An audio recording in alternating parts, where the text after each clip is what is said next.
आइए देखिए अब बच्चों की ज़मीनों पर भी किस तरह अवैध कब्जेदार और स्थानीय लेखपाल मिलकर कब्जा करा रहे हैं। आप जो ज़मीन देख रहे हैं जिसमें बाउंड्री वाल ये कंक्रीट की बनाई गई है, ये ज़मीन भी डॉक्टर भीमराव अंबेडकर को ग्राम सभा द्वारा आवंटित की गई थी और इस ज़मीन पर तहसीलदार द्वारा और जिलाधिकारी द्वारा अनुमोदन भी किया गया था। ये ज़मीन 1997 में डॉक्टर भीमराव अंबेडकर के नाम आवंटित है।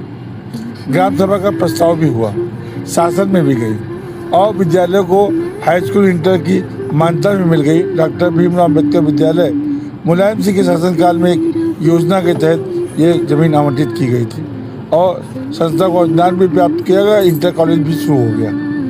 लेकिन कुछ प्रबंधन की लापरवाही के चलते ये विद्यालय की जो ज़मीन थी ये सरकारी दस्तावेजों में दर्ज नहीं हुई और बिना दर्ज की हुई और शासन से अनुमोदन के उपरांत भी ये ज़मीन पड़ी रही और थोड़ी प्रबंधकीय लापरवाही के चलते ये विद्यालय की ज़मीन जिला अभिलेखों में दर्ज नहीं हुई और इसका फ़ायदा उठाते हुए स्थानीय लेखपाल और जनप्रतिनिधि और ठेकेदारों अवैध कब्जेदारों ने मिलकर इस ज़मीन पर कब्जा कर लिया और बाउंड्री वाल खड़ी कर दी।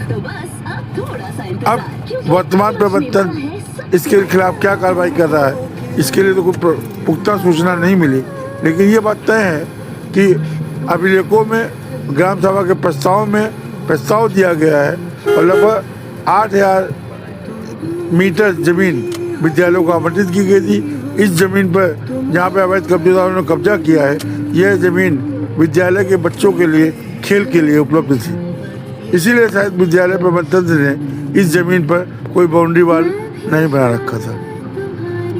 लेकिन कब्जेदारों अभी कुछ दिन पहले ही इसी सरवनखेड़ा ब्लॉक के इसी क्षेत्र में कुछ लेखपाल और लोगों ने अवैध कब्जा कर लिया था। हाई कोर्ट के निर्देश पर उनके खिलाफ कार्रवाई की गई।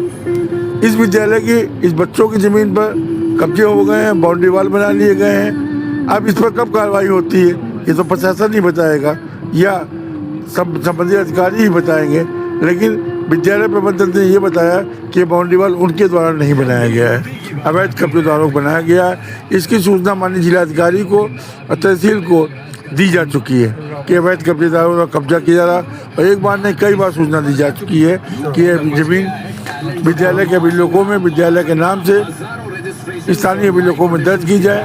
लेकिन पिछले 30 साल